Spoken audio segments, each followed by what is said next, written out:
नमस्कार। मैं रत्ना वोरा अहमदाबाद गुजरात से। आज के सांझ के कार्यक्रम बहुजन संवाद में आप सभी का बहुत बहुत स्वागत है। आज का जो बहुत ही मतलब गर्मा गर्म विषय है वो विषय है ट्रंप की बर्बरता के आगे मोदी की बोलती बंद।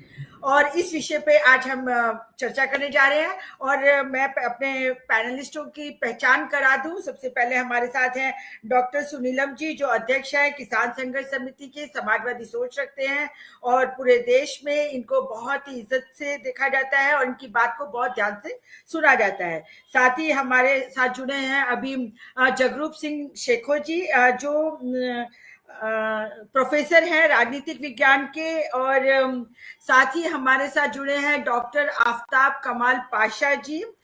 ये भी राजनीतिक विषयों पे बहुत सही समझ रखते हैं और अध्यक्ष एवं निदेशक है राष्ट्रीय एशियाई अध्ययन केंद्र की। और साथ ही डॉक्टर आनंद प्रकाश तिवारी जी हैं, एडिटर हैं और साथ ही ये समाजवादी हैं, नेता हैं। और इनके साथ मैं परिचय शुरू करूं, उसके बाद और भी जैसे जैसे हमारे पैनलिस्ट जुड़ते जाएंगे मैं उनका परिचय कराती जाऊंगी। पर आज का जो विषय है उस पर अगर चर्चा की जाए तो आपने देखा होगा कि जिस तरीके से पहले ट्रंप को गुजरात अहमदाबाद में 2020 में लाया गया नमस्ते ट्रंप करके, उसके बाद बहुत ज्यादा मतलब प्रचार किया गया कि भी मोदी जी के और ट्रंप के तो बहुत अच्छे संबंध हैं। और जब अब की बार ट्रंप सरकार, ऐसे भी नारे जाके अमेरिका में भी लगाए गए। और उसके बाद अब हम सब लोगों ने देखा कि ट्रंप ने जब अपनी शपथ विधि की तो मोदी को नहीं बुलाया। और तो और साथ में उन्होंने जो भी बाहर के लोग थे, जो विदेशी लोग थे, जो असंवैधानिक मतलब गैर कायदेसर वहां पे आए थे अमेरिका में, उनको एलियन कहा, उनको क्रिमिनल्स कहा और इस तरीके से उनको संबोधन किया। और अब रिसेंटली आपने देखा है कि मोदी वैसे तो सब जगह कहते रहते हैं कि माय फ्रेंड ट्रंप, और ऐसा कह के उन्हें बधाइयां भी दी जब वो सेकंड टर्म जीत के आए। परंतु उन्होंने रिटर्न में हमको 104 हमारे जो भारतीय थे जो वहां पे पहुंचे थे किसी भी तरीके से, उनको भेजा। और सबसे ज्यादा मुझे, क्योंकि मैं गुजरात की हूँ, अहमदाबाद की हूँ, इसलिए मैं खास कहना चाहूंगी कि गुजरात का मॉडल लेके उन्होंने 2014 में पूरा प्रचार किया। पूरे विश्व में गुजरात की बात करते हैं और फिर गुजराती ही उनका गुजरात छोड़ छोड़ के विदेशों में जाते हैं, बसते हैं और किसी भी हालत में वो विदेशों में जाके रहना चाहते हैं, क्योंकि सब समझ रहे हैं कि भारत देश में रोजगार नहीं है, रोटी नहीं है, उनको सुख सुविधाएं नहीं है। इसीलिए अपने ज्यादा बेहतर जिंदगी और अच्छे रोजगार के लिए भारत देश से लोग जाते हैं। पिछले 14 साल में लगभग 15 लाख लोगों ने अपनी नागरिकता छोड़ी है। और अब जो ये कल समाचार मिला, पूरे देश ने देखा, पूरा देश शर्मसार हो रहा है कि किस तरीके से विमानी सैनिक में मतलब अमेरिका से विमानी सैनिक में हमारे भारतीयों को भेजा गया। और उनको भेजना तो ठीक, परंतु साथ ही उनके हाथों में और पैरों में और कमर पे जंजीरें बांधी हुई थी, हथकड़ियां लगा के उनको सैनिक विमान में भेजा गया। तो ये देख के पूरा देश तो बहुत ज्यादा शर्मसार है ही। परंतु इसके साथ मैं एक बात और कहना चाहती हूँ कि एक तरफ भारत देश है कि मोदी जी मतलब कह सकते हैं कि ट्रंप की बर्बरता है, परंतु कहने वाले कि हम तो 56 की छाती का सीना रखते हैं, ऐसे बोलने वाले, एक अकेला सब पे भारी, मोदी के जो ये सब मतलब तकिया कलाम है, आज ट्रंप की बर्बरता के सामने मोदी की बिल्कुल बोलती बंद है।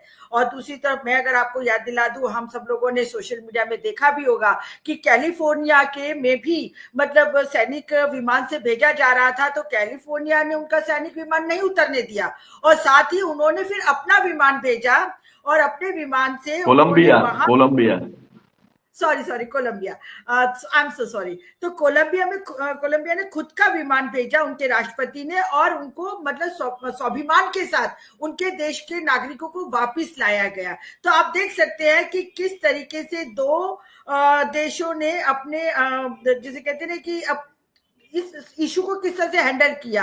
एक तरफ कोलंबिया और दूसरी तरफ भारत, बड़ी बड़ी बातें होती है। भारत का गोदी मीडिया तो मतलब मोदी जी की तारीफों के पुल बांधने में कमी नहीं छोड़ते। सैकड़ों करोड़ों हजारों रुपए खर्च हो गए हैं उनको विश्व गुरु का एक सो कॉल्ड सर्टिफिकेट देने के लिए। तो यहाँ पर इसी सब बातों पे चर्चा हम आगे बढ़ाएंगे। तो सबसे पहले अब हमारे बीच में डॉक्टर सुनीलम जी हैं, उनको कहीं जाना भी है। तो मैं डॉक्टर सुनीलम जी से कहना चाहूंगी कि आप अपनी टिप्पणी इस विषय पर दीजिए। जी डॉक्टर सुनीलम जी। बहुत शुक्रिया रत्ना जी। हमारे बीच में दो दो प्रोफेसर हैं जो बहुत ज्यादा इसके जानकार हैं, लेकिन मैं कुछ विशेष कारण से केवल निकलना है, इसलिए समय मैंने लिया है पहले। पहली बात तो ये है कि पार्लियामेंट के अंदर इसको लेकर के एडजॉर्नमेंट मोशन आया। पूरा ऑपोजिशन जंजीरें लेकर के खड़ा हुआ था, मोदी शर्म करो के नारे लगा रहा था। लेकिन सबसे विशेष बात यह है कि सरकार जो है उसको शर्मिंदगी नहीं थी। वो उसको एक तरीके से ट्रम्प के एक्शन को डिफेंड करने का काम कर रही थी, और वो ये कह रहे थे कि ये सिलसिला तो 2009 से चल रहा है। वो ये कह रहे थे कि पहले भी ब्रिटेन से भी डिपोर्ट हुए हैं, अमेरिका से भी डिपोर्ट हुए हैं, तो ये कोई नई बात नहीं है। इसके ऊपर बहुत ज्यादा हो हल्ला करने की जरूरत नहीं है। अब इसमें मुख्य सवाल ये आता है कि जैसा आपने कहा, कोलंबिया ने हिम्मत दिखाई, तमाम सारे देशों ने जहां के इन्होंने जिसे ये अलायंस बोलते हैं, एलियंस बोलने का मतलब जो है ये अपने आप में बहुत ज्यादा गंभीर है। इससे बड़ी कोई गाली नहीं हो सकती, क्योंकि अमेरिकन आर एलियंस। अगर इस इतिहास के दो दो प्रोफेसर साहब यहाँ पर हैं, ये अगर बता दें तो सबसे ज्यादा जो खून बहाया और नेटिव्स का जो बहाया और जो वहां पे सफाया किया है, एक तरीका से ये तो पूरी मानवता के ऊपर कलंक है ना, जिसको कहा जाता है। अब जो अपने आप को अमेरिकन कहने का काम करते हैं, तो उन्होंने जो कुछ भी किया है, तो इसलिए जो है एक तो जो कुछ भी उनके द्वारा कार्रवाई की जा रही है, वो खैर इमोरल तो है ही, अनइथिकल तो वो है ही, लेकिन वो एक पूरी दुनिया को डराने का मसला है। और डराने का मसला ये है कि हर समय डिक्टेटर यही काम करता है। डिक्टेटर यही काम करता है कि एक डर का माहौल पैदा करता है। और ये डर का माहौल इसलिए पैदा कर रहे हैं कि इन्होंने क्लेम तो बहुत कर दिए। इन्होंने पनामा कैनाल के ऊपर क्लेम कर दिया, लेकिन पनामा के शासकों ने इनको चुनौती देने का काम किया कि एक एक ईंट है हमारी, है ना, हम उसे बचाने में अपना सक्षम है, हम लड़ेंगे, है ना। तो हर जगह पर जहां पे ग्रीनलैंड के अंदर इन्होंने बोल दिया, तो उसको लेकर के बयान आ गया, आपको मालूम है। इन्होंने जो है टैरिफ लगा दिया कनाडा के ऊपर, तो उन्होंने काउंटर टैरिफ लगाने का काम कर दिया। तो जो इनकी जो कोशिश थी वो ये थी कि जैसे पहले झटके में हम सबको डरा लेंगे और उसके बाद में अपनी मनमानी करने का काम करेंगे। लेकिन दुनिया तो नहीं डरी, लेकिन लगता है मोदी जी बहुत डर गए। और डरने का उनके कारण है।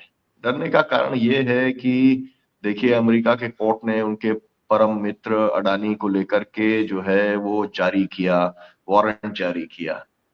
और आज जो है उन्होंने डिलिस्ट कर दिया, वहां का जो मेन शेयर होल्डिंग कंपनीज हैं उन्होंने अडानी को डिलिस्ट करने का काम कर दिया। तो अब वो ये समझ रहे हैं कि भाई जो एक रवैया रहा है अमेरिका को, आपको याद होगा कि मोदी जो है 2002 के बाद में, जब 2000 से ज्यादा लोगों का कत्लेआम या नरसंहार गुजरात में हुआ था, उसके बाद में उसको वीजा भी वो देने को तैयार नहीं थे। तो फाइल तो खुली हुई है होम मिनिस्ट्री की। अब उसके अंदर जो तमाम उनके और भी एलाइज हैं, है ना, उनके भी कारनामे जा ही रहे हैं। तो इनको ऐसा लगता है कि हम मैनेज कर लेंगे, जैसे हिंदुस्तान में मैनेज कर लेते हैं। इनके पास में चार चार एजेंसीज हैं, इंक्लूडिंग चुनाव आयोग, तो ये मैनेज कर लेते हैं। लेकिन वहां पर मैनेज करने के लिए इनके पास में केवल जी हजूरी करने के अलावा, पैर में पड़े रहने के अलावा, गुलामी स्वीकार करने के अलावा, समर्पण कर देने के अलावा और कुछ नहीं है। तो केवल इसलिए चू चपड़ भी नहीं कर रहे। लेकिन ये देश के लिए बहुत ही शर्मनाक बात है कि हमारा विदेश मंत्री, हमारा प्रधानमंत्री जो पूरे देश को, अरे आपको ठीक है, आपने इलीगल लोग हैं उन्हें वापस आप भेजिए, लेकिन आप उन्हें अपराधी ट्रीट नहीं कर सकते, क्योंकि उनको कोई सजा नहीं दी गई है। आप ये बात को, आप तो ये नियम को, कानून को आप जानते ही होंगे। उन्हें कोई सजा नहीं दी गई है। सबके केसेस चल रहे होंगे, केस चलेंगे, लोग अपने पेपर्स प्रेजेंट करने का काम करेंगे। उसके अंदर मैं व्यक्तिशः भी इस बात को जानता हूं, मैं केवल इन लोगों की बात नहीं कर रहा जो 100 लोग आए हैं, मैं लेकिन ऐसे तमाम सारे लोगों को जानता हूं अमेरिका के अंदर जिन्होंने पेपर्स जो है अपने फाइल किए हुए हैं, लेकिन उसको जो है उसके ऊपर कोई कार्रवाई करने को अमेरिकन एडमिनिस्ट्रेशन तैयार नहीं है, उसको वो स्वीकार करने को तैयार नहीं है। तो आखिरकार एक पूरा ड्यू प्रोसेस ऑफ लॉ है, और आप उसे बिना पूरा किए हुए आपने अपराधी बना दिया, आपने मतलब हथकड़ी बेड़ी के ऊपर।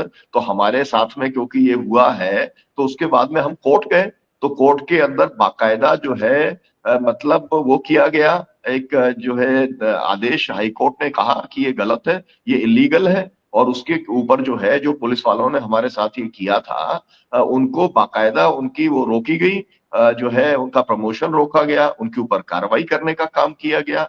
तो पूरी दुनिया के अंदर जो मानव अधिकार के जो कानून है उसके अंदर ये परमिसिबल नहीं है कि आप बिना ड्यू प्रोसेस ऑफ लॉ के आप किसी को अपराधी बना दें, और अपराधी बना के आप जो है उसको हथकड़ी और बेड़ी पहना करके आप उसे भेजने का काम आप करें। सोचिए कितने लोगों का जीवन बिगड़ गया। आफ्टर ऑल सोशल स्टिग्मा भी कुछ होता है, और उससे, और ये तो पूरे देश को उन्होंने बेइज्जत किया है। एनीवे, तो मेरा कहना ये है कि असल में अगर हमारे जो एमपीज हैं या ऑपोजिशन के लोग हैं, वो केवल फिर हर बार यही होता है, पार्लियामेंट के अंदर बोल दिया, चेन लेके खड़े हो गए, फोटो एक खिंच गई, बात खत्म हो गई, इससे काम नहीं चलेगा। कहीं ना कहीं तो आपको मोदी जी को फिक्स करना पड़ेगा।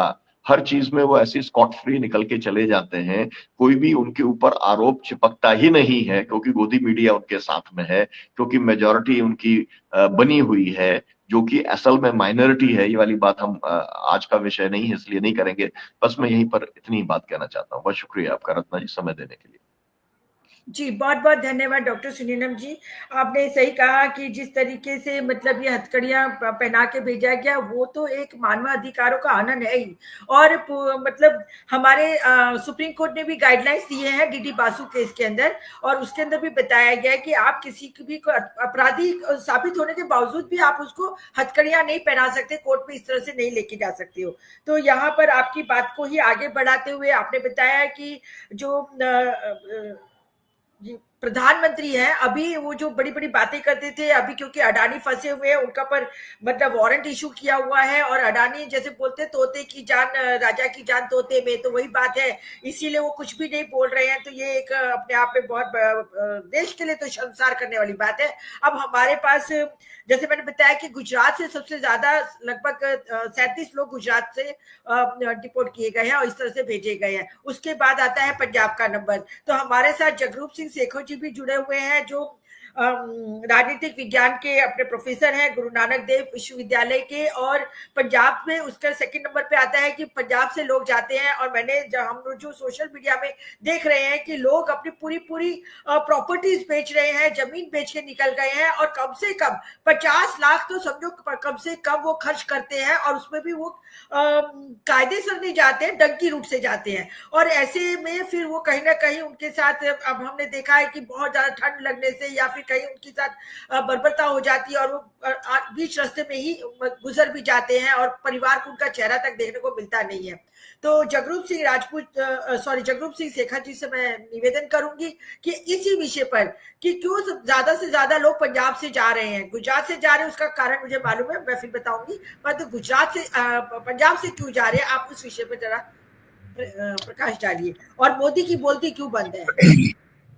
नमस्कार जी। मैं इससे पहले ये बात कहनी, जैसे सर सुनील साहब ने कहा है कि ये कैसा मैसेज है कि मिलिट्री एयरक्राफ्ट जो है अदरवाइज नॉर्मल में उसको अलाउ नहीं किया जाता, और उसको उसमें ये हमारे जो सिटीजन है, हमारे कंट्री के सिटीजन, उनको वहां भेजा, और जिस तरीके से भेजा वो आपने बात बताई दी। और अभी तो पंजाब में ये बात भी चल रही थी, क्यों पंजाब, अमृतसर क्यों चुना। मतलब वो मैं इसलिए नहीं कहता कि कहाँ कैसे है, कि अगर लेट्स सी दैट गुजरात के लोग ज्यादा हैं, 33 है, तो वहां पहले जाना चाहिए थे। अगर हरियाणा में 30 है तो वहां जाना चाहिए था। पंजाब क्यों, ये बात, और उसकी और डिमेंशन उसकी तरफ मैंने जाता। दिल्ली क्यों नहीं आया, दिल्ली से जहां जाना था उसको इस तरीके से ले आते। तो जो मोदी साहब का या उनका जो सारा जो एजेंडा है वो कहीं ना कहीं यहाँ आके भी मैनिफेस्ट होता है। मेरे ख्याल वो कहीं किसानी भी उनको रड़कती होगी, भी इनको ये भी बताएं भी भैया देखो हम ये भी इस तरीके से कर सकते हैं। आपने बात बोली माइग्रेशन की। अमेरिका में बड़ी पुरानी हिस्ट्री है, पंजाब से, वो फर्स्ट वर्ल्ड वॉर से भी पहले, जो खास करके लेट 19th सेंचुरी से शुरू होती है। अब देखिए गदर मूवमेंट के समय में कितने लोग वहां गए थे, उसके बाद और लोग गए थे, फिर वहां किनशिप के थ्रू बहुत बड़ी जो माइग्रेशन होती थी और कंटिन्यूसली ये प्रोसेस चलता रहा। और अल्टीमेटली ये हुआ कि जो 80s में जो पंजाब में जैसे वो उस समय में जो हालात थे, और उस तरीके से जो अमेरिका अपने आप को ह्यूमन राइट्स का वो चैंपियन कहता है, इमरजेंसी में भी उस समय में इसने लोगों को, खास करके मैं तो ये कहूंगा कि जो लोग यहाँ वांटेड थे, कुछ लोगों को तो मैं जानता था जो नॉन बॉर्डर एरिया से आता हूँ, बिल्कुल बॉर्डर पे हूँ, तो हमको ये भी जानते थे जो स्मगलर थे उस समय में, जिनको मीसा में बंद करना चाहिए था, इमरजेंसी में अंदर होना चाहिए था, वो सारे ह्यूमन राइट्स के एजेंडा लेके वहां निकल गए। 80s में बहुत हालात हमारे खराब थे, उस समय में इन्होंने बहुत ओपन एक किस्म का, क्योंकि वो देश आप जानते हो सभी के खालिस्तान के मामले में कैसे वो जो अमेरिका में जिस तरीके का सारा प्रचार था, एजेंडा था, थ्रू पाकिस्तान था, थ्रू अफगानिस्तान था, वो सारा प्रोसेस चलता रहा, तो एक लिंकेज बनता रहा। और ये लंबे प्रोसेस से शुरू होता रहा कि उस समय में पासपोर्ट भी वैसा होता था, एक पासपोर्ट चला गया, वो फोटो बदला ली, फिर चले गई नेपाल, एक बहुत बड़ा डेस्टिनेशन था, ये प्रोसेस कंटिन्यूसली उसमें चलता रहा। और हुआ कि जो लोग चले गए उस समय में, तो नेचुरली उनके घर का जो हालात थे वो थोड़ा उसमें चेंज आई, उसको अट्रैक्ट बन गया, उसने उनको अपनी तरफ ये बात खींची उस तरीके से। दूसरा है कि पंजाब में खास करके जब ये टेररिज्म खत्म हो गया, जो पिछले 30 साल का समय, पंजाब में इकोनॉमिक क्राइसिस काफी ज्यादा बड़ा है, और खास करके एग्रेरियन क्राइसिस तो और ज्यादा बड़ा है, इंडस्ट्री वहां है नहीं है, और जो एजुकेशन हमारी थी पब्लिक सेक्टर में, वो सारी जैसे गुजरात में भी वैसी पब्लिक सेक्टर एजुकेशन है, और हौली हौली वो अट्रैक्टिव सोर्स बन गया, क्योंकि लिंकेज थे, पंजाब के बहुत पुराने linkage United states of India के, अमेरिका के साथ थे, और हौली हौली कनाडा के साथ भी बढ़ने शुरू हो गए। और जो लोग तो उसमें नॉर्मल प्रोसेस से चले जाते वो तो ठीक है, ये लोग कौन है, ये लोग प्रॉपर्ली एजुकेटेड नहीं है, जहाँ ना तो उनके पास कोई स्किल है। अब उनका सारा प्रोफाइल देख लिए, मेरे ख्याल बहुत कम लोग होंगे जो ग्रेजुएट होंगे, ग्रेजुएट हैं भी है तो क्या उनके पास स्किल नहीं है। और ये लोगों का एक वखरा तरीका शुरू हो गया, बहुत बड़ा नेटवर्क। आपने देखा होगा कि आइलेट्स का कैसे चला, कैसे 10-10 हजार लोग, जो अमृतसर शहर में एक बार हमको पता चला कि सिटी में अब हर थर्ड जो ज्वेलरी शॉप है, जहां तो आपको केमिस्ट्री मिलेगी, जहां वो आइलेट सेंटर मिलेगा, एक ही बिल्डिंग में 4-4, 5-5, 6-6, और ये नेटवर्क शुरू हो गई उनको ये सारा इस तरीके से पहुंचाने का। जो तो प्रॉपर चैनल से वहां कनाडा अमेरिका पहुंच गए वो चले गए, जो नहीं जा सके उसकी वजह से कई कारण हो सकते हैं, उनकी इंग्लिश क्लियर नहीं हुआ या उनके पास वो रिसोर्सेज नहीं थे, वो भी लोग इस तरीके से। और नेटवर्क बहुत बड़ा है, ये नेटवर्क गांव से शुरू होता है और गांव से जाके महल आगे जाता है, कस्बे में जाता है, शहर में जाता है, फिर हमारे जलंधर अमृतसर सिटी में चला जाता है, फिर जीटी रोड के रास्ते, जीटी रोड वो जो अम्बाला से शुरू होके दिल्ली को जाती है, फिर दिल्ली तक पहुंच जाती है। वहां से जो बाहर है आउटसाइड लिंक है, बहुत बड़ा माफिया, जैसे ड्रग माफिया है वैसे ये माफिया है जो लोगों की इलीगल माइग्रेशन जो है वो वहां करवाता है और अट्रैक्ट करता है। जैसे इतने पैसे, जैसे 20 लाख 30 लाख 50 लाख है कि उनको ये लगता है, क्योंकि समझ नहीं है, हमारी एजुकेशन उस तरीके की नहीं है कि यहाँ हम ये अंडरस्टैंड कर सके कि हम देश में जा रहे हैं, क्या हम वहाँ अपने आप को एडजस्ट कर सकेंगे, क्या हमारे पास इतनी स्किल्स हैं, रिसोर्सेज है, अंडरस्टैंडिंग है। वो जैसे होता है ना, एक चल पड़ा और उसके पीछे वो चल पड़ा। गांव में अगर एक आपको मैं बीच में डिस्टर्ब करना चाहूंगी। अब आगे का विषय है कि ट्रंप की बर्बरता के सामने मोदी की बोलती क्यों बंद है, उस पर भी थोड़ा सा प्रकाश डाल दीजिए, फिर मैं अपने दूसरे वक्ता को ले लूंगी। एजेंडा नहीं है ना, लोग तो एजेंडा नहीं है, मोदी साहब का तो लोक एजेंडा है। मोदी के साहब क्या बोलेंगे? अब देखिए कि वो विश्व गुरु की बात करते हैं, दूसरी बात करते हैं, कोई एक स्टेटमेंट नहीं आई, हर छोटी मोटी बात पे स्टेटमेंट आ जाती है, वहां स्टेटमेंट नहीं आई। ये तो उनके नाक के नीचे हो रहा है। जब ये तैयार हो रहे थे, लिस्टें आई थी, हमको ये पता चला था कि 204 लोग आ रहे हैं, 204 लोग आ रहे हैं, तो नेचुरली वो शेयर तो किया होगा। ये तो हो नहीं सकता आप जो मिलिट्री प्लेन भेज रहे हैं उसके सारी डिटेल्स आपने शेयर की होगी कि कहाँ उसने लैंड करना है, पर इन्होंने एक स्टेटमेंट तक नहीं दी। इनको तो ये लगा होगा कि हमको भी ये टूल मिल गया कि कल को, क्योंकि ट्रंप साहब की जो विक्ट्री है वो किसी समय में 16 पॉइंट जो कमाला हैरिस से पीछे थे, उन्होंने ये एजेंडा बना लिया। और यही एजेंडा आप देखिए कि 2014 में मोदी साहब ने बनाया था, रोहिंग्या के बारे में बोला था, बांग्लादेशियों के बारे में। ये तो बहुत इजी टूल है इनके हाथ में, तो वो क्यों उनको ऐसे बोलेंगे? ना ये कह ही सकते हैं, जैसे अभी सर ने बोला था कि ये तो है इनका जो पन्नू था। शर्म तो इस बात से आना चाहिए कि अभी एक कॉन्स्पिरेसी हो रही थी पन्नू के बारे में और उन्होंने सारे इनके बखिए खड़ी कर दिए, इनकी खटिया कर दी और इनके बड़े बड़े जो सिक्योरिटी के एडवाइजर थे उनके ऊपर केस कर दिया। न्यूयॉर्क कोर्ट में इनके जो लोग हैं उनका केस किया, उन्होंने एक आदमी को एक्स्ट्राडाइट किया जो वहां यूरोप में खड़ा था, जो लिंक बना था, और वो तो उसको ना कोई नुकसान हुआ, सिर्फ उसके बारे में कहा जा रहा है कि कॉन्स्पिरेसी हो रही थी। यहाँ तो 104 या जितने लोगों को हथकड़ियां लाके यहाँ भेजा गया है, तो ये तो इनके क्या उसमें है।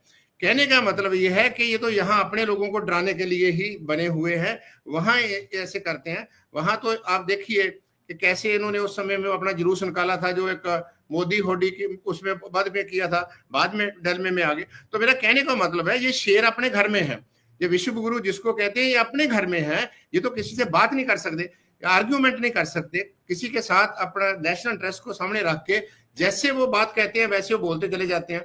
तो जैसे सर ने बोला कि मैं भी पार्लियामेंट की सुन रहा था, वो जस्टिफाई कर रहे हैं कि उन्होंने तो वापस आना था। इस सवाल का कोई जवाब ही नहीं है कि वापस आना था, कि भैया आपकी क्या रिस्पॉन्सिबिलिटी है, वो आपके सिटीजन है।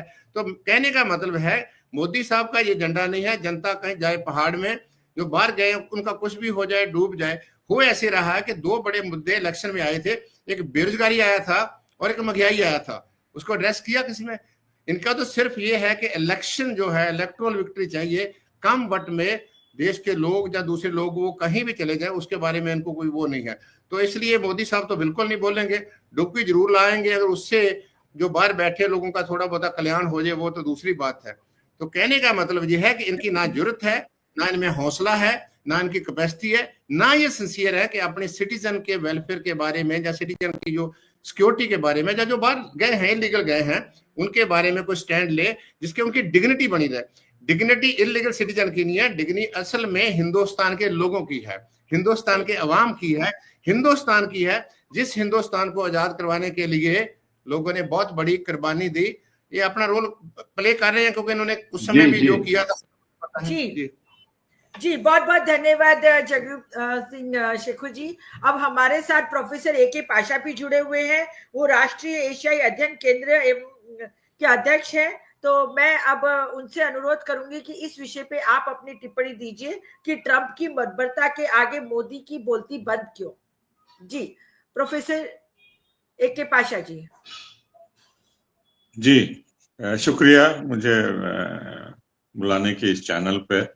पहले तो मैं ये बताना चाहता हूं कि जब इलेक्शन डोनाल्ड ट्रंप लड़ रहे थे तो ये इमिग्रेशन का मुद्दा ये नंबर 1 था उनका, और उन्होंने वादा किया था कि जब मैं शपथ लूंगा 20 जनवरी को, ये पहले कार्रवाई इमिग्रेंट्स के खिलाफ जो इलीगल हैं उनके खिलाफ कार्रवाई करूंगा बोल के। तो 20 तारीख से यही करते आ रहे हैं, और होमलैंड सिक्योरिटी डिपार्टमेंट को उन्होंने आदेश दिया और डिफेंस डिपार्टमेंट को भी सेना तैनात करे और टेक्सास और मेक्सिको के बॉर्डर के पास। जहां तक भारतीयों का डिपोर्टेशन की बात है, जब हमारे विदेश मंत्री वहां इनॉग्रेशन पे गए थे 20 तारीख को, तो उनकी बात वहां के सेक्रेटरी ऑफ स्टेट और दूसरे अन्य ऑफिशियल्स के साथ हुई, और विदेश मंत्री ने ये माना कि ये 18,000 के करीब भारतीय जो हैं वो हम लेने के लिए तैयार हैं। और वहीं पे बात खत्म हो गई।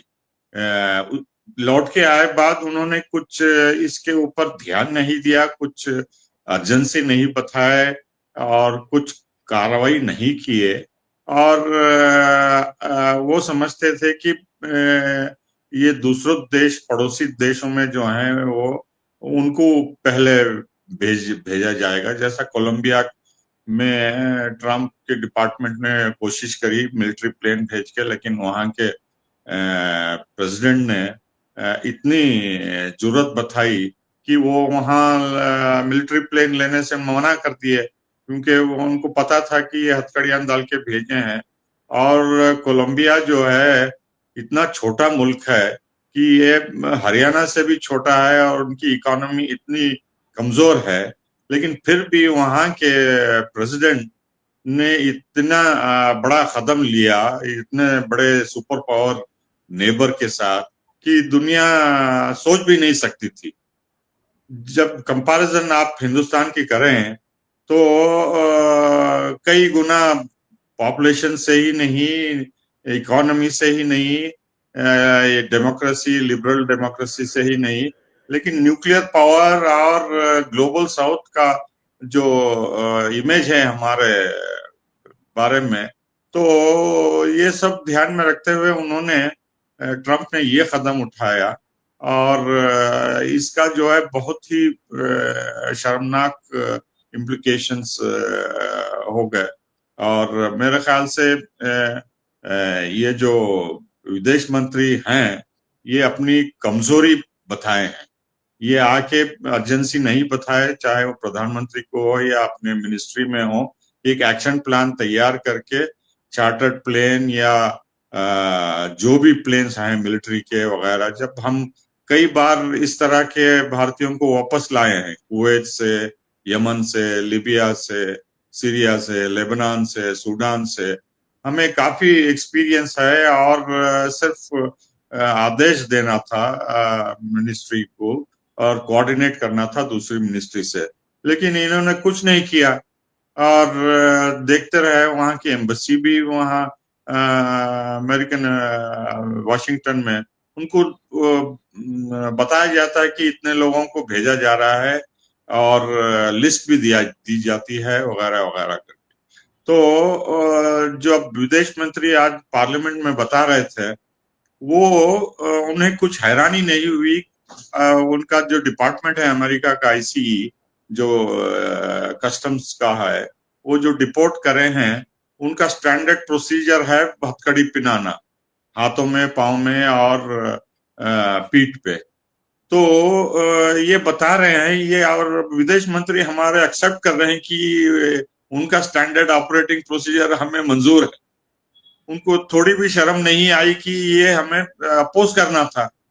ये ऐसे बेहुरमती और बेइज्जती करके भारतीयों को वहां से निकाल बाहर कर रहे हैं और उन्हें उनके बारे में कोई एक पेपर भी नहीं दिए हैं कि ये गैर कानूनी और डिपोर्ट क्यों कर रहे हैं बोल के। मेरे ख्याल से मैं जाता रहता हूँ वहां कई बार, तो वहां कई लोग भारतीय जो लेजिटिमेट एयरपोर्ट से जाते हैं तो उनको हालांकि 10 साल का वीजा कई लोगों को मिलता है, लेकिन कई लोगों को पता ही नहीं होता कि 6 महीने से ज्यादा अगर आप ठहरेंगे तो वो वीजा उल्लंघन होगा। तो जब उनको पता चलता है तो वो एक्सटेंशन के लिए अप्लाई करते हैं और तब तक वो पकड़े जाते हैं और डिटेंशन सेंटर में डाल दिए जाते हैं उनको। कई केसेस मैं जानता हूं, लोग वहां इलाज के लिए जाते हैं, सीनियर लोगों को लेके और उनके साथ 1-2 फैमिली वाले जाते हैं, उनको भी पता नहीं होता कि ये 6 महीने से ज्यादा वहां ठहर नहीं सकते, वीजा भी अगर वो देते हैं तो वो अप्लाई करते हैं जब उनको बताया जाता है तो, लेकिन देर हो जाती है और वो ये इस चक्कर में फंस जाते हैं और उनके ऊपर कार्रवाई होती है। और कई स्टूडेंट्स, हजारों के स्टूडेंट्स, उनको डिग्री कंप्लीट करे बाद 1 साल देते हैं नौकरी ढूंढने के लिए। तो कई लोगों को नौकरी मिल जाती है, कई लोगों को नहीं मिलती है और वो दोबारा अप्लाई करते हैं और दोबारा कोर्स करने के लिए, लेकिन उनको वापस भारत आके दोबारा नया वीजा लेके जाना पड़ता है। उनको पता नहीं होता, वहीं अप्लाई करके वो इस उम्मीद में रहते हैं कि एक्सटेंशन वीजा मिल जाएगा या किसी और कोर्स में या नौकरी मिल जाएगी बोल। ऐसे लोगों भी को पकड़ के जो जेल में डाल देते हैं। तो ये सब भी घुसपैठी नहीं है, ये कनाडा से नहीं गए, ये मेक्सिको से नहीं गए, लेकिन ये भी इसी उल्लंघन के मामले में सपड़ जाते हैं। तो ये एम्बेसी का काम है कि ऐसे लोगों को उनकी मदद करे और उनके हालात पे कार्रवाई करे वहां उनके साथ में। एक तो ये है। दूसरी बात ये है कि ये प्रधानमंत्री जो ट्रम्प को डियर प्रेसिडेंट, डियर ट्रम्प बोल के जो एड्रेस करते हैं जिगरी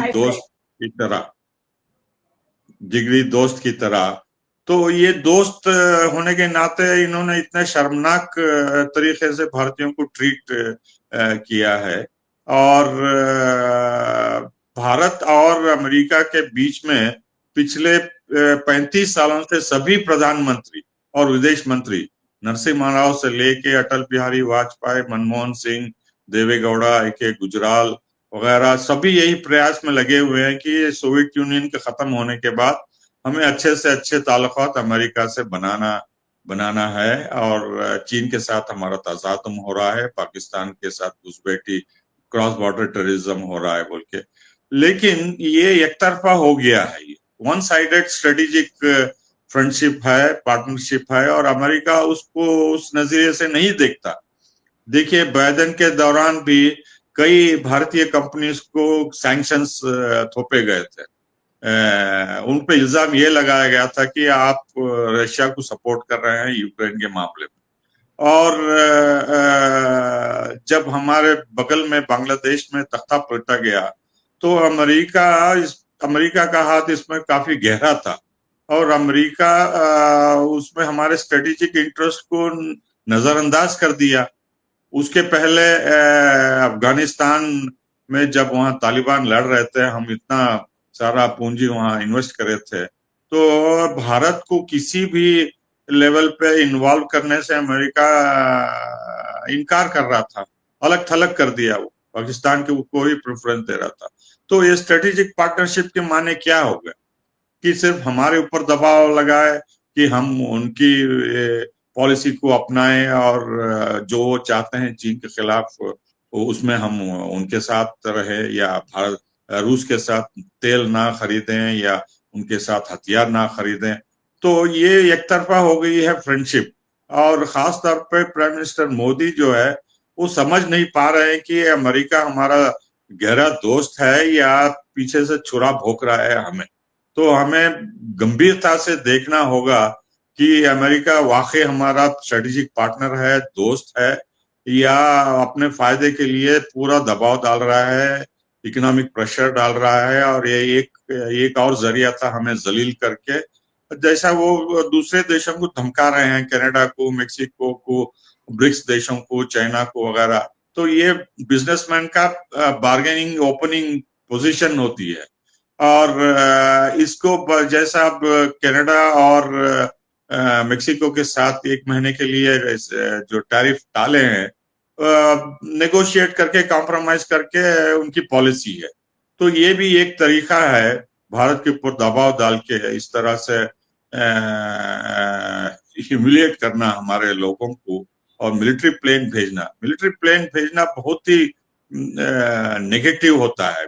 इंटरनेशनल रिलेशंस में प्रोटोकॉल के तहत कोई भी देश ऐसी मिलिट्री प्लेन को इजीली एक्सेप्ट नहीं करता। आपको याद होगा जब चंद्रशेखर प्राइम मिनिस्टर थे कुवैत क्राइसिस के दौरान, तो अमेरिका सीक्रेटली जो है फिलीपीन से खाड़ी के तरफ अपनी मिलिट्री प्लेन्स ले जा रहा था भारत के जरिए बॉम्बे में। किसी पत्रकार ने उसको पता करके जब ये बात ओपन हो गई तो पार्लियामेंट में काफी हंगामा हो गया, और चंद्रशेखर के खिलाफ काफी क्रिटिसिज्म हुआ कि आप अमेरिका के प्लेन को भारत में उड़ने या ठहरने या रिफ्यूलिंग के लिए कैसा परमिशन दिए बोल के। तो ये बहुत नेगेटिव देखा जाता है मिलिट्री प्लेन लेके हमारे, और उसको परमिशन भी दी गई लैंड होने के लिए। और वहाँ एयरपोर्ट अमृतसर में इतनी कड़ी सिक्योरिटी व्यवस्था की गई थी कि फोटोग्राफर को भी वहां नजदीक आने नहीं दिया। कई मीटर पहले ही नाकाबंदी कर दी गई, कोई जर्नलिस्ट को वहां आने नहीं दिया गया, और जो हथकड़ियां पहने थे वो वहीं से निकाल के उनको जैसा नॉर्मल है उनको गाड़ियों में वो भी सील्ड तरह से लेके गए। तो इसमें 2 और छोटे से मुद्दे हैं मैं बताना चाहता हूं, और ये है कि अब जब अगले हफ्ते प्राइम मिनिस्टर वहां जाएंगे ट्रंप से मिलने, तो उनके सामने ये तो घटना हो गई है और पार्लियामेंट में हंगामा हुआ, पूरे देश में सोशल मीडिया के जरिए ये सब पता चल गया। तो प्राइम मिनिस्टर जो है पोजीशन ऑफ वीकनेस से नेगोशिएट करें। एक तो उनका मुद्दा है कि चीन को किसी ना किसी तरह उसको कमजोर करना, रूस को भी कमजोर करना। और हम अपने फॉरेन पॉलिसी में क्रॉस रोड्स पे हैं। हमें कौन सी दिशा में जाना है। रूस के साथ हमें अच्छे संबंध रखना है, चीन के साथ अच्छे पड़ोसी के साथ भी हमें संबंध रखना है। उसको ध्यान में रखते हुए और ब्रिक्स लीडरशिप और ग्लोबल साउथ को मद्देनजर रखते हुए हमें सोचना होगा कि अमेरिका जो चाहता है भारत से उसको कंसेशंस देना है या हमारी सॉवरेनिटी को या नेशनल इंटरेस्ट को धक्का पहुंचेगा। आपको याद होगा शेख हसीना जब उनका तख्ता पलटा गया तो उन्होंने भारत दिल्ली आके एक बयान दिया था। उन्होंने ये कहा था कि अमेरिका के एम्बेसडर ने उनसे एक मुलाकात की तख्ता पलटने से पहले और उन्होंने ये डिमांड किया था कि चिटागांग और नेबरिंग एरिया में अमेरिका को एक एयर बेस और नेवल अड्डा चाहिए था। तो शेख हसीना ने साफ तौर पे मना कर दिया कि हम किसी हालत में अमेरिका को अड्डा नहीं देंगे, बेस बनाने नहीं देंगे, मिलिट्री आने नहीं देंगे, हम स्वतंत्र देश है वगैरह। तो उन्होंने कहा ये मुख्य कारण था अमेरिका साजिश करके मोहम्मद यूनुस को इस्तेमाल करके हमारा तख्ता पलटा बांग्लादेश में। तो अमेरिका बेचैन है चीन को ललकारने के लिए पड़ोसी देशों को इस्तेमाल करके कुछ ना कुछ कार्रवाई करके उनकी पॉलिसी जो है पंचर हो गई। हांगकांग को लेके, उइगुर मुस्लिम्स को लेके, तिब्बत को लेके, इकोनॉमिक टैरिफ्स को लेके वगैरह वगैरह। तो हमें बहुत चौकन्ना होना चाहिए अमेरिका के बारे में और उनकी पॉलिसी जो है बहुत ही खतरनाक होगी भारत के लिए आगे अगर उनके सामने हम घुटने टेक देते हैं तो। जी मैं बात यहीं खत्म करता हूँ। जी बहुत बहुत धन्यवाद पाशा जी, आपने बहुत ही डिटेल में बताया फॉरेन पॉलिसीज को लेकर, अपने विदेशी जो भी नीतियां हैं, कूटनीतियां हैं उसको लेकर, फिर बांग्लादेश को किस तरीके से अमेरिका ने तख्ता पलट किया, फिर कुवैत जाने के लिए किस तरह से भारत देश के अंदर जब चंद्रशेखर की गवर्नमेंट थी तो यहाँ पे लैंड करने के लिए कहा गया था और मौका दिया तो उसको कितना विरोध हुआ था, सब आपने बताया। अब एक सवाल यहाँ ये उठता है कि गोदी मीडिया ये सब कुछ नहीं डिस्कस करता है, ये कुछ बात नहीं बताता है, पर लेकिन अब गोदी मीडिया के सामने कहते हैं ना शेर पे सवाया शेर होकर ये सोशल मीडिया भी चल रहा है। मैं देख रही हूँ सोशल मीडिया भी कम नहीं है और बहुत लोग सोशल मीडिया के, ये हमारे जैसे लोग सब मिलके डिबेट्स जो बनाते हैं उस डिबेट्स को सुनते भी है, शेयर भी करते हैं और उस डिबेट से वो एक समाज में एक बात भी निकल के आ रही है कि गोदी मीडिया हमें कुछ नहीं बताता है परंतु सोशल मीडिया की तरफ बढ़ना चाहिए। तो इसी बात को मैं आगे बढ़ाते हुए हमारे साथ प्रोफेसर आनंद कुमार जी जुड़े हुए हैं जो वरिष्ठ समाज शास्त्री जी हैं और गोवा से हैं। और जो ट्रंप ने बर्बरता दिखाई, जिस तरीके से हमारे जो नागरिक थे उनको जंजीरों में बांधकर सैनिक विमान में, और कम से कम मैं समझती हूँ ये 28-30 घंटे का सफर होता है और उस सफर में सिर्फ एक ही टॉयलेट और इतने सारे नागरिक और उसके 40 उनमें वो भी थे इनके क्रूज मेंबर के साथ में इनके मिलिट्री लोग भी थे। तो इन सब के साथ में इन्होंने हमें बर्बरता पूर्वक यहाँ पे जो डिपोर्ट किया, उसके सामने मोदी बिल्कुल नहीं बोल रहे हैं, कुछ बात नहीं कर रहे, नहीं तो छोटी छोटी बात पे जैसे बताया हमारे पैनलिस्ट साथियों ने कि ट्वीट कर देते हैं, कुछ अपने मन की बात में बोल देते हैं परंतु वह कुछ बोल नहीं रहे हैं।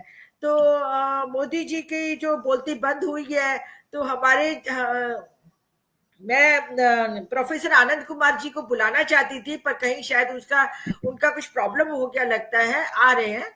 तो जी प्रोफेसर आनंद कुमार जी आप इस विषय पर अपनी बात रखिएगा। बहुत धन्यवाद रत्ना जी और बहुजन संवाद के मित्रों, मुझे देख के बहुत खुशी हुई कि आपने प्रोफेसर पाशा जैसे अंतर्राष्ट्रीय संबंधों के विशेषज्ञ को बुलाया और भाई जगरूप सिंह जी ने पंजाब की कहानी बताई। मैं इस पूरी घटना को भारत के विदेश मंत्रालय और भारत सरकार का पूरी तरह से गैर जिम्मेदाराना आचरण बताना चाहता हूं। ये सही है कि किसी भी देश में अगर अवैध रूप से कोई व्यक्ति है, नागरिक नहीं है, अतिथि नहीं है, वीसा नहीं है, तो उसको हमें वापस भेजने का अधिकार रहता है। लेकिन वापस भेजने के कई तरीके हो सकते हैं। एक तरीका तो हमारे सामने आया कि उन्होंने हथकड़ी बेड़ी पहना करके और जानवरों की तरह से, अपराधियों की तरह से उनको बहुत ही शर्मनाक तरीके से भेजा। एक दूसरा तरीका हो सकता था कि वो भारत सरकार को सूची देते और भारत सरकार अपनी जिम्मेदारी पर उनको यहाँ पर वापस अपने देश में लाते। ये जो घटना हुई है इसमें देश के जो युवक युवतियां हैं उनके लिए भी एक सबक है। 20,000 लोग अमरीकियों के अनुसार 20,000 भारतीय अवैध तरीके से वहां रहते हैं। अवैध का मतलब क्या हुआ? मैं अमेरिका में लगभग 6 बरस रहा हूं, मैंने पढ़ाई भी की, मैंने पढ़ाया भी। वहां पर जब लोग जाते हैं तो उनका बहुत सख्त इंतजाम होता है, उनकी सरहदों को पार करना बड़ा मुश्किल है। लेकिन जो वहां गए, 2 तरह के लोग ज्यादा ठहर जाते हैं। एक तो जो विद्यार्थी बन करके जाते हैं और उनको 1 साल विद्यार्थी अपना अध्ययन पूरा करने के बाद समय मिलता है कि वो कोई रोजगार अगर मिल जाए तो वहां पर उनको रहने का, ग्रीन कार्ड कहते हैं, रहने का अस्थायी परमिट मिल जाता है। दूसरे वो लोग हैं जो टूरिस्ट वीजा तो लेके जाते हैं और फिर वहां इतना एक बड़ा देश है, पूरा एक विस्तार है उसका, उपमहाद्वीप जैसा देश है, और वहां लोग वीसा का अवधि खत्म होने के बाद रुक जाते हैं इस उम्मीद में कि उनको वहां पर असाइलम मिलेगा और या उनको किसी तरह से वीसा मिल जाएगा, काम करने का परमिट मिल जाएगा। तीसरे ऐसे लोग भी जाते हैं जो रिश्तेदारों के कारण वहां पहुंचते हैं, शादी ब्याह बीमारी इन कारणों से उनको आने की अनुमति मिलती है, वो भी वहां रुक जाते हैं। तो ये एक बहुत बड़ा धंधा है कानूनी और गैर कानूनी के बीच, और एक प्रचार पूरी दुनिया में ये तो फैला ही हुआ है कि दुनिया में अगर कहीं स्वर्ग है तो अमेरिका में है, अमेरिका जाओ जिंदगी बन जाएगी। हजारों नौजवानों के मन में अमेरिका, कनाडा और ऑस्ट्रेलिया जा करके अपने भविष्य को सुधारने का एक सपना रहता है। ये गलतफहमी है। मैं ये कहना चाहता हूं कि देश में जो बेरोजगारी है एक तरफ और दूसरी तरफ भारतीय होने के कारण एक हीन भावना है, इन 2 बांधों को समन्वय होकर के इस तरह के अवैध प्रवासियों का एक सिलसिला बनता है। लेकिन अगर मान लीजिए कि भारत में अमेरिका का कोई नागरिक होता, अवैध रह रहा था, तो हम क्या करते? हम उसको इस तरह से बेइज्जत करके हथकड़ी बेड़ी बांध करके भेजते उसके देश में, या हम उसके दूतावास को बताते? अगर कहीं किसी देश में किसी दूसरे देश का नागरिक अपराधी है, भयंकर अपराधी है, उसके बारे में भी दूतावास को बताया जाता है, दूतावास उसका इंतजाम देखता है। लेकिन इस घटना में हमें यह स्पष्ट हो गया कि भारतीयों के बारे में श्री ट्रंप की सरकार के मन में क्या भावना है। वो हमारा अपमान करना चाहते हैं और वो श्री नरेंद्र मोदी के भी इस प्रचार का झूठ पर्दाफाश करते हैं कि अमेरिका के राष्ट्रपति और भारत के प्रधानमंत्री के बीच में विशेष रिश्ता है और वो भारत को एक अलग नजरिए से देखते हैं। मैं इस घटना को पूरी तरह से भारत सरकार की विदेश नीति और भारत अमेरिका संबंधों के कच्चे आधार के बारे में एक सबक के तौर पर देखना चाहता हूं। मेरी उन लोगों से कोई सहानुभूति नहीं है जो अमेरिका में गैर कानूनी तरीके से रहते हैं, लेकिन मेरी उनके साथ इस मायने में सहानुभूति है कि अगर वो वहां पर जानबूझ करके या अनजाने में गलत प्रचार या गलत लोगों के संपर्क के कारण रह रहे थे तो उनको वहां से वापस भेजने का अधिकार तो अमेरिका को था, लेकिन उसे भारत की सरकार को मर्यादा के साथ सूचना दे करके भारतीयों के जिम्मे ये काम सौंपना चाहिए था। मुझे इस समय याद आता है श्रीमती सुषमा स्वराज का कार्यकाल, वो भी इसी तरह की पार्टी की सरकार की विदेश मंत्री थी, लेकिन वहां पर अगर कोई विदेश में भारत का व्यक्ति गया है, उसका निधन हो गया है, तो उसकी लाश भी लाने का इंतजाम करने के लिए भारत के विदेश मंत्रालय अपना जिम्मा निभाता था। ये तो लाश से भी गया गुजरा हाल हो गया कि आप जिंदा हैं लेकिन मुर्दे से भी ज्यादा बदतर हालत में आपको कर दिया गया। क्यों? क्योंकि अमेरिकी सरकार भारत के लोगों को अवैध तरीके से अमेरिका आने से रोकना चाहती है। लगभग 2 लाख भारतीय अमेरिका में हैं और जब आप अमेरिका जाइए तो वहां पर जो प्रवेश स्थान है यानी वीसा डेस्क, वहां ऐसे आपको देखते हैं जैसे आप भिखमंगे हैं। वो ये पूछते हैं कि आप यहाँ क्यों आए हैं, फिर पूछते हैं आप यहाँ कितने दिन रहेंगे, और उनको ये विश्वास नहीं होता कि कोई भी दुनिया के अन्य देशों के लोग, खास तौर पर भारत, पाकिस्तान, ईरान, बांग्लादेश, नेपाल, ये जो दक्षिण एशिया के देश के लोग हैं, इसके बारे में उनके मन में पूरा ये एक तरह से एक समझ बनी हुई है कि एक भारतीय अगर वीसा लेकर के आया तो वो चाहे टूरिस्ट वीसा लेकर के आया वो लौटेगा नहीं। मेरी जानकारी में ऐसा अगर किसी और देश के नागरिकों के साथ होता है, जैसे भारत में है, भारत में कई देशों के लोग आकर के रहते हैं, अपने अपने कारणों से रहते हैं। उनका वीसा जब खत्म होता है तो वो नेपाल जाकर के या श्रीलंका जाकर के कुछ समय वहां रहते हैं, अपना वीसा का नवीकरण कराते हैं, फिर वापस लौटते हैं भारत में। ऐसा भारत के लोगों के द्वारा भी हुआ करता है। लेकिन जो इस समय की परिस्थिति है, भारतीयों की छवि पूरी तरह से मान मर्दन हुआ है।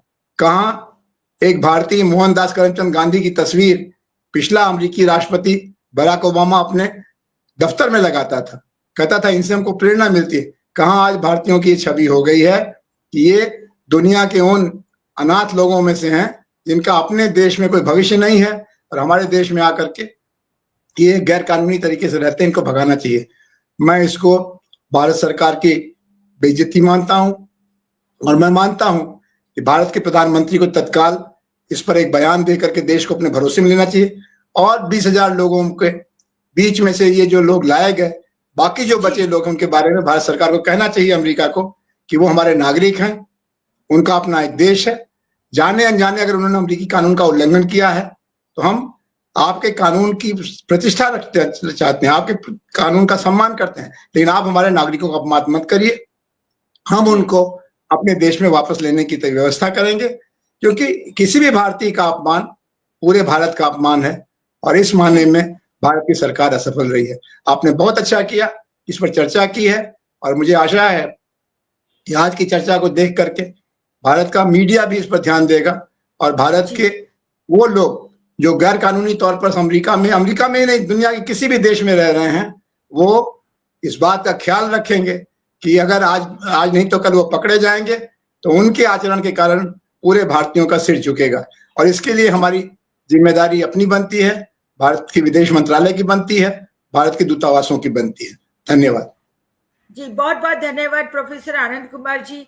आपने बहुत ही डिटेल में बताया है कि किस किस परिस्थिति में वहां पे लोग रुक जाते हैं और सही बात है कि अगर उनको पास वीजा नहीं है तो उन्हें नहीं रुकना चाहिए, परंतु जिस तरीके से उनको भेजा गया वो भी अपने आप में बहुत ही अमानवीय तरीके से, बर्बरता के तरीके से भेजा गया। और अब हमारे बीच में फादर सेड्रिक प्रकाश भी जुड़ चुके हैं और साथ में उनके साथ फादर आनंद भी जुड़ चुके हैं। तो मैं पहले फादर सेड्रिक प्रकाश जी से मैं निवेदन करना चाहती हूँ कि ट्रंप की बर्बरता के आगे मोदी की बोलती बंद, आप इस विषय पर अपने विचार रखिए जी। फादर सेड्रिक प्रकाश जी, और आपका मैं स्वागत करती हूँ हमारे चैनल पे बहुजन संवाद। आप म्यूट है, अपने आप को अनम्यूट कीजिए। Sorry okay Yes. अभी अभी अनम्यूटेड हो गया। अच्छा, नहीं अनम्यूटेड ओके। मैं फादर सेड्रिक प्रकाश हूँ और मैं मानव अधिकार के क्षेत्र में काम कर रहा हूँ। ट्रम्प के बर्बरता के बारे में मुझे तीन चीज आई। एक है सब कहे कि ये दुनिया एक यूनिवर्सल, एक डिजिटल विलेज हो गया और माइग्रेशन, रेफ्यूजीज हम लोग सब तो स्वीकारने को चाहिए एक। पर दूसरे ये बात है कि जे अन्याय हुआ, ये भारत की प्रतिष्ठा, भारत के मान के बारे में तो ट्रम्प तो भारत को अपमान तो किया है और मोदी जी तो माय बेस्ट फ्रेंड बोल रहा है डोनाल्ड ट्रम्प, और गुजरात में बोला तो हम दोनों तो एक है। पर लेकिन मोदी तो क्यों आवाज अभी तक नहीं उठाया? हम लोग तो एक प्रश्न पूछने को चाहिए। जे अन्याय हुआ भारतीय नागरिक ऊपर, जे एक प्रकार की शोषित, एक्सप्लॉइटेशन, चेन्स में, हैंडकफ में, लेग शैकल से, ये बराबर नहीं, ये इनह्यूमन है और एक बारबेरियन एक्ट है। अभी फादर आनंद तो बोल देंगे। जी, बहुत-बहुत धन्यवाद। अब आनंद, फादर आनंद जी से मैं निवेदन करती हूँ कि इस विषय पर आप अपनी टिप्पणी दीजिए। जी, आनंद जी, मैथ्यू। प्रोफेसर आनंद कुमार ने बहुत सही तरीके से बताया जो बैकग्राउंड है इसके पीछे। मैं इस पर नहीं जाना चाहता हूँ। आप सभी को नमस्कार और बहुजन संवाद के सभी लोगों को धन्यवाद कि आपने हमें आमंत्रित किया।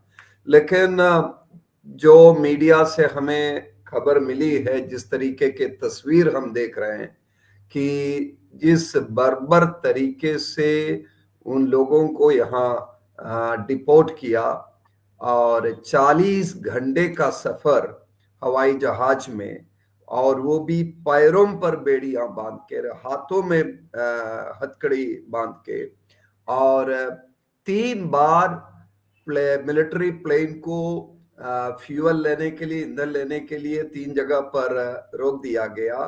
तब भी उन लोगों ने रिक्वेस्ट किया कि हमारे हाथ बेड़ियां कुछ देर के लिए खोल दीजिए ताकि हम आराम से टॉयलेट जा सके, खाना खा सके। भोजन उन्हें दिया गया था, तब भी बंद हाथों से, हथकड़ी से बंधे हुए हाथों से भोजन किया। ये अमानवीय नहीं कर सकेंगे, इसको बर्बरता की पराकाष्ठा है और इतना निकृष्ट काम हुआ है। खूंखार क्रिमिनल लोगों के साथ भी ऐसा नहीं किया जाता है। हम पुराने जमाने में अमेरिका में अफ्रीका से जो निग्रो लोगों को स्लेवरी के लिए, मतलब गुलामी के लिए जिस तरीके से लाए गए, उससे भी बर्बर तरीका। तो हम किस युग में पहुंच गए, ये बहुत बड़ा आश्चर्य होता है, बहुत बड़ा दुख होता है और इसका विरोध होना चाहिए। और मुझे पता है कि कोलंबिया के लोग और शायद मेक्सिको के देश ने, वहां की सरकार ने मना कर दिया उनको प्लेन से, उनके देश के लोग इस तरह से पहुंचाए गए थे, उन्हें प्लेन से उतारने के लिए मना किया। जब तक उनकी बेड़ियां नहीं खुली जाएंगी हम उन्हें उतरने नहीं देंगे, आप पहले बेड़ियां खोल दीजिए उसके बाद उतारिए। इस तरह की मेरा ये अपील है कि सरकार को सोचना चाहिए कि जो भी बाकी लोग हैं जिनकी बात कर रहे हैं, हाँ बिल्कुल उनका अधिकार है, जो गलत तरीके से वहां गए हैं उनको वापस भेजने का अधिकार है, लेकिन उनको मानवीय तरीके से सोचना चाहिए। जैसे फादर सेड्रिक प्रकाश ने कहा कि यूनिवर्सल विलेज है तो माइग्रेशन होता रहता है, लेकिन छोड़िए उसको। यदि वे भेज रहे हैं तो भारत को अपना हवाई जहाज भेजकर उन्हें सम्मान के साथ लाना चाहिए। और उसके साथ साथ एक जनमानस के बीच में, खास करके ये बहुत बड़ा सवाल है, मैं चाह रहा था कि फादर सेड्रिक प्रकाश इस पर प्रकाश डाले कि गुजरात से इतने सारे, सबसे ज्यादा संख्या में गुजरात के लोग गए हैं। जो मोदी जी दावा करते हैं, भारत के जो आंकड़े दावा करते हैं सरकारी की सबसे प्रोग्रेसिव इलाका है, रिच स्टेट है, वहां से लोग क्यों इलीगल तरीके से वहां जा रहे हैं? वो कौन सी परिस्थिति है कि उन्हें विदेश जाने के लिए मजबूर किया जा रहा है? इस पर चर्चा करने की भी जरूरत है ताकि इस तरह की बर्बरता पूर्वक, ट्रम्प तो अपना काम करेंगे, शायद उसी मंशा से सत्ता में आए हैं, लेकिन आगे आगामी 4 साल में इस तरह और लोगों के साथ ना हो। हमारे, चाहे वो गुजरात के लोग हो या पंजाब के लोग या हरियाणा के लोग, और ये भी सवाल ये उठता है, ये प्लेन क्यों पंजाब में उतारा गया, गुजरात में क्यों नहीं उतारा गया, जबकि गुजराती सबसे ज्यादा है? ये भी सवाल है, इस पर बात करने की जरूरत है। तो किसी, जितने भी उतारे गए हैं वो सब हमारे अपने भाई बहन हैं। किसी भी व्यक्ति के साथ इस तरह का बर्बरता पूर्वक व्यवहार ना हो, इस पर चर्चा होनी चाहिए। जय फादर आनंद तो सवाल उठाया है। तो 33 लोग तो गुजरात से, हरियाणा से, और केवल 30 लोग तो पंजाब से। तो विमान क्यों अहमदाबाद तक में आया? मैं गुजरात से हूँ और अहमदाबाद से हूँ, पर लेकिन सब मोदी जी तो बोल रहा है अच्छे दिन, गुजरात मॉडल स्टेट है, आइडियल स्टेट है, पर लेकिन क्यों गुजरात के लोग को लाखों रुपया खर्च करके ह्यूमन ट्रैफिकर्स के लिए दे रहा है और अमेरिका तक जा रहा है। हम लोग के सवाल तो उठाने को चाहिए और पूछने को चाहिए। मॉडल स्टेट, अच्छे दिन कहाँ हैं गुजरात के लोगों के लिए? जी, मैं भी गुजरात से हूँ, अहमदाबाद से हूँ, इसलिए मैं भी आपकी बात को साथ में बात जोड़ते हुए कहना चाहूंगी कि ये सिर्फ एक छलावा है। बताया जाता है गुजरात मॉडल, और ये काम किया जाता है गोदी मीडिया के थ्रू। गोदी मीडिया ने इसको हाईलाइट करने के लिए 2014 में ये प्रधानमंत्री बने और इस वजह से उनके लिए इतना सारा इसको हाईलाइट किया, इस वजह से गुजरात मॉडल कहा गया। परंतु आप भी जानते हैं, आप भी जुड़े हुए हैं, हम भी जुड़े हुए हैं लोगों के बीच से, हम जानते हैं ऐसा कुछ भी नहीं है। यहाँ के हालात कोई सही नहीं है। और देखा जाए तो यहाँ पे जितनी बेरोजगारी है, उतनी बेरोजगारी मतलब दिन ब दिन बढ़ती जा रही है। और यहाँ पर सिर्फ छलावा है, महोत्सव किए जाते हैं तो सारे के सारे, कभी पतंग महोत्सव हो गया है, कभी कच्छ का महोत्सव हो गया है, कभी कार्निवल हो गया, मतलब हर तरीके से पैसे का जिसे कहते हैं ना फूके जाते हैं गुजरात के अंदर सिर्फ दिखाने के लिए। परंतु यहाँ पे भ्रष्टाचार पूरे पराकाष्ठा पे है। यहाँ पे नकली सरकारी कचहरियां मिल जाती है, नकली सारा कामकाज हो जाता है। यहाँ पे हॉस्पिटलों में भी गलत तरीके से लोगों को ट्रांसप्लांट कर दिए जाते हैं, उनके एंजियोग्राफी कर दी जाती है। तो जी डॉक्टर सुनील भी कुछ जोड़ना चाहते हैं? आज की चर्चा बहुत ही ज्यादा फ्रूटफुल हो रही है, बताइए। नहीं, मैं तो ये चाहता हूं कि तिवारी जी का वक्तव्य आने के पहले दो केवल मेरे सवाल भी हैं, कमेंट भी हैं। अभी 18,000 लोगों के साथ होना है ना, ऐसे ही आने वाले हैं, तो जैसे ये 100 आए ऐसे ही 18,000 भी आएंगे क्या? और उसको क्या रोक पाएगा विपक्ष या जो पूरी दुनिया के मानवाधिकार वाले लोग हैं? ये एक सवाल मेरा है। और दूसरा मेरा कहना यह है कि क्या भारत सरकार अगर पार्लियामेंट के अंदर एक लाइन का जो है वो प्रस्ताव लेके आता और ऑल पार्टी उसका जो है उसको पारित कर देते कि हम जो है इस बात को लेकर के विरोध प्रकट करते हैं और ये हमारे लिए शर्मिंदगी है और हम भविष्य में ऐसा नहीं होने देंगे। अगर ये होता तो क्या भारत के को जिस श्रम से गुजरना पड़ा क्या उससे बचा जा सकता था? मेरे सवाल भी है, टिप्पणी भी है, तिवारी जी बोलें ताकि अभी तो 3-4 मिनट बाकी है। जी सर, बहुत बहुत धन्यवाद।